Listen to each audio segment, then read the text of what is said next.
নমস্কার বন্ধুরা, সুস্মিতার রান্নাঘর স্লাইস অফ লাইফে আরও একবার আপনাদের সকলকে স্বাগত জানাই।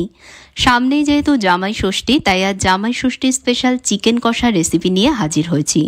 জামাই ষষ্ঠী বা যে কোনো উৎসবেই প্রিয় মুখগুলোর মুখে হাসি ফোটাতে চিকেন কষা হলো একদম পারফেক্ট চয়েস। রান্নাঘর থেকে ভেসে আসা মশলার সুঘ্রাণ আর কড়াইয়ে ধীরে ধীরে লালচে হয়ে ওঠা অপরূপ এই চিকেন কষা না থাকলে উৎসবের আমেজটাই যেন অসম্পূর্ণ থেকে যায়। আশা করছি ভালো লাগবে আপনাদের আমার আজকের এই অত্যন্ত সুস্বাদু চিকেন কষার ভিডিওটা। তাহলে আর দেরি না করে দেখে নিন রেসিপি। এই চিকেন কষা বানানোর জন্য আমি এখানে হাড় সমেত চিকেন নিয়েছি। টোটাল এখানে 1 কেজি চিকেন রয়েছে আর পিসগুলো কাটে কাটা রয়েছে। এখন চিকেন ম্যারিনেট করে নেবো, সেই জন্য আমি চিকেনের বাটিতে দিচ্ছি 1/2 টিস্পুন হলুদ গুঁড়ো, 1/2 টিস্পুন কাশ্মীরি লঙ্কা গুঁড়ো, 1 টিস্পুন নুন, 1 টিস্পুন আদা রসুন বাটা, 1/2 টিস্পুন শুকনো লঙ্কা বাটা আর 1/2 টিস্পুন দিয়ে দিচ্ছি কাঁচা লঙ্কা বাটা। তবে বেশি ঝাল পছন্দ না হলে লঙ্কা বাটা স্কিপ করতে পারেন বা পরিমাণটা আরও কমিয়ে নিতে পারেন।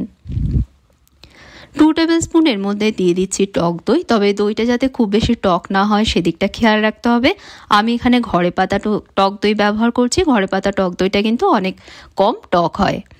অর্ধেক একটা পাতিলেবুর রস এর মধ্যে দিয়ে দেবো। পাতিলেবুর বদলে ভিনিগারও দেওয়া যাবে। পাতিলেবু বা ভিনিগার দিলে চিকেনে যে একটা কাঁচা গন্ধ থাকে সেটা কিন্তু অনেকটাই চলে যাবে। এবার এর মধ্যে দিয়ে দেব সর্ষের তেল। 2 টেবিল স্পুন সর্ষের তেল এর মধ্যে আমি দিয়ে দিচ্ছি। এখন এই সব উপকরণের সাথে চিকেনের টুকরোগুলো ভালোভাবে মেখে নিচ্ছি। খুব ভালোভাবে চিকেন সমস্ত মশলার সাথে মেখে নিতে হবে। ম্যারিনেট করে নেওয়ার পর বাটিটা অন্ততপক্ষে আধ ঘন্টার জন্য রেস্টে রেখে দিতে হবে, যাতে চিকেন ঠিকভাবে সেট হয়ে যায়। এতে রান্নার পর চিকেন অনেক বেশি জুসি থাকবে আর খেতেও দেখবেন অনেক বেশি সুস্বাদু হবে। ভালোভাবে চিকেনটা ম্যারিনেট করে নেওয়ার পর এখন আমি চিকেনের বাটিটা একটা সাইডে রেখে দিচ্ছি। এবার একটা কড়াইতে পর্যাপ্ত পরিমাণ সর্ষের তেল গরম করে নেব। সাদা তেলেও রান্নাটা করা যাবে, তবে সর্ষের তেলে করলে কিন্তু অনেক বেশি ফ্লেভারফুল হবে। তেলের কাঁচা গন্ধ না যাওয়া পর্যন্ত তেল গরম করে নিতে হবে। কাঁচা গন্ধ চলে গেলেই দিয়ে দিচ্ছি এর মধ্যে 2 তেজপাতা, একটা দারচিনি আর 3টে ছোট এলাচ। মশলাগুলো তেলে ফ্লেভার না ছাড়া পর্যন্ত কয়েক সেকেন্ড ভেজে নিচ্ছি।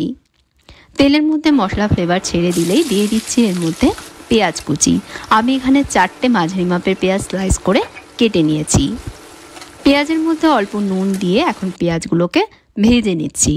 ভাজবার সময় পেঁয়াজে একটু নুন দিলে পেঁয়াজ তাড়াতাড়ি জল ছেড়ে দিয়ে নরম হয়ে যায়, তাই ভাজতে সময়টাও কম লাগে। পেঁয়াজ জল ছেড়ে দেখুন মজে এসেছে। এখন এর মধ্যে দিয়ে দিচ্ছি সামান্য কয়েক দানা চিনি, খুব বেশি না, দেখুন খুব কম করে দিচ্ছি।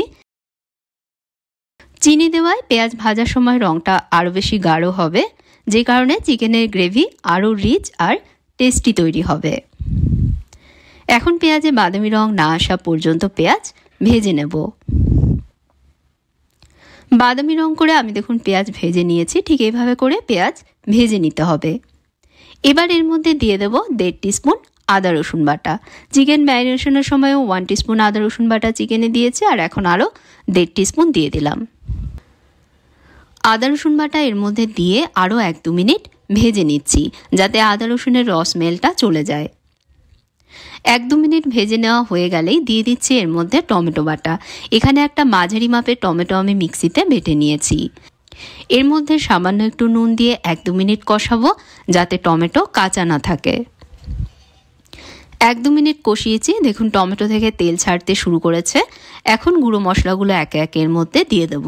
দিয়ে দিচ্ছি এর মধ্যে 1 চামচ হলুদ গুঁড়ো, 1 চামচ দিয়ে দিচ্ছি কাশ্মীরি লঙ্কা গুঁড়ো, 2 চামচ এর মধ্যে দিয়ে দেবো ধনে গুঁড়ো আর 1 চামচ দিয়ে দেবো জিরে গুঁড়ো। চিকেনে ধনে গুঁড়োর পরিমাণ একটু বেশি দিলে গ্রেভির টেস্টটা দেখবেন অনেক বেশি ভালো আসে। এখন এর মধ্যে জল দেব না, জল ছাড়াই মশলাগুলো 1-2 মিনিট ভেজে নেব।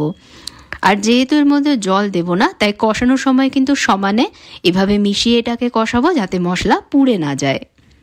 মশলার কাঁচা গন্ধ না যাওয়া পর্যন্ত এভাবে কষাতে হবে। আমি 2-3 মিনিট এভাবে কষিয়েছি। এখন দিয়ে দেবো এর মধ্যে 1/2 কাপ জল। জল দিয়ে মিশিয়ে নিয়ে কড়াইটা ঢেকে দেব। মশলা থেকে তেল না ছাড়া পর্যন্ত ঢাকা দিয়ে কম আঁচে এটা এখন রান্না করব। কম আঁচে খুব ভালোভাবে মশলাটা আমি কষিয়েছি। দেখুন মশলার উপর তেল ছেড়ে দিয়েছে আর খুব সুন্দর একটা রং এসেছে। রান্নার টেস্ট এই মশলা কষানোর উপরই নির্ভর করে বন্ধুরা। যত ভালোভাবে মশলাটা কষানো হবে রান্নার স্বাদও কিন্তু ততই ভালো হবে। এবার ম্যারিনেট করে রাখা চিকেনের মধ্যে দিয়ে দেব। চিকেন দেবার পর মশলার সাথে মিশিয়ে নিয়ে লো মিডিয়াম আঁচে চিকেনও কষিয়ে নেব। কষানোর সময় কড়াইটা অবশ্যই ঢেকে দিয়ে কষাতে হবে।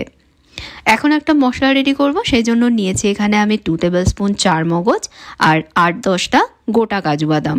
অল্প গরম জলে আধ ঘন্টা আগে থেকে এগুলোকে ভিজিয়ে রেখেছি যাতে একটু নরম হয়ে যায়। এবার এগুলোকে একসাথে বেটে নেব। এখানে বলে রাখি বন্ধুরা, আমি শুধু কাজু বাদাম নিয়েছি, তবে আপনারা যদি এর সাথে আমন্ড বাদাম অ্যাড করতে চান সেটাও কিন্তু করা যাবে।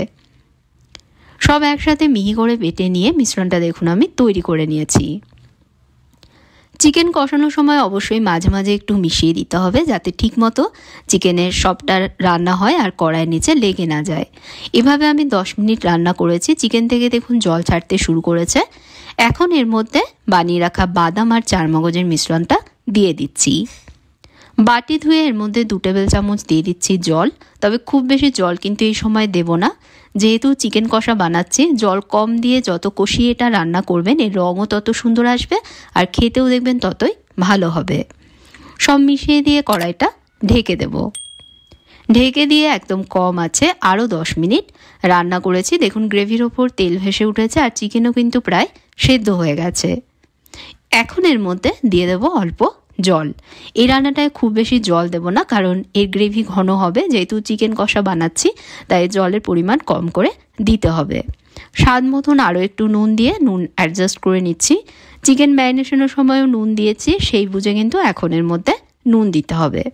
সব আবারও একবার মিশিয়ে দিয়ে কড়াইটা ঢেকে দেব। এ দিয়ে কম আঁচে রান্না করব গ্রেভির ওপর তেল ভেসে না ওঠা পর্যন্ত। 5-7 মিনিট পর আমি ঢাকনা সরাচ্ছি। গ্রেভির ওপর তেল ভেসে উঠেছে আর চিকেনও সুন্দরভাবে সেদ্ধ হয়ে গেছে। সবশেষে এর মধ্যে দিয়ে দিচ্ছি 1/2 টিস্পুন হোমমেড গরম মশলা গুঁড়ো। শুধু এলাচ আর দারচিনি গুঁড়ো এর মধ্যে রয়েছে। এর সাথে আমি এর মধ্যে দিয়ে দেবো অল্প করে জায়ফল গুঁড়ো। আমি একটা গ্রেটারে গ্রেট করে এর মধ্যে দিচ্ছি। একটু জায়ফল গুঁড়ো এই রান্নাটায় দিলে গ্রেভির গন্ধ আর ফ্লেভারটা কিন্তু অনেক বেশি ভালো আসবে। ব্যাস, গ্রেভির সাথে মিশিয়ে নিয়ে আরও 30 সেকেন্ড গ্রেভি ফুটিয়ে নেব। ফুটিয়ে নিয়েই একটা পাত্রে এটা নামিয়ে নেব। তৈরি হয়ে গেল রাজকীয় স্বাদের লালচে রং আর ঘন গ্রেভির চিকেন কষা। জামাই ষষ্ঠী হোক বা যে কোনো স্পেশাল অকেশন, এই চিকেন কষা থাকলে ঘরের খাবারই হয়ে উঠবে, দেখবেন রেস্টুরেন্টের থেকেও অনেক বেশি স্পেশাল। রেসিপিটা ভালো লাগলে অবশ্যই লাইক আর শেয়ার করবেন বন্ধুরা। চ্যানেলটা সাবস্ক্রাইব করতে ভুলবেন না, সঙ্গে বেল আইকনে প্রেস করে দেবেন আর কমেন্টসে জানাবেন আপনাদের কেমন লাগলো। যদি ফেসবুক পেজে দেখেন তাহলে পেজেও আমায় ফলো করে নেবেন। আজকের মতন বিদায় নিচ্ছি তাহলে। আপনারা ভালো থাকবেন, ভালো রাখবেন। ধন্যবাদ।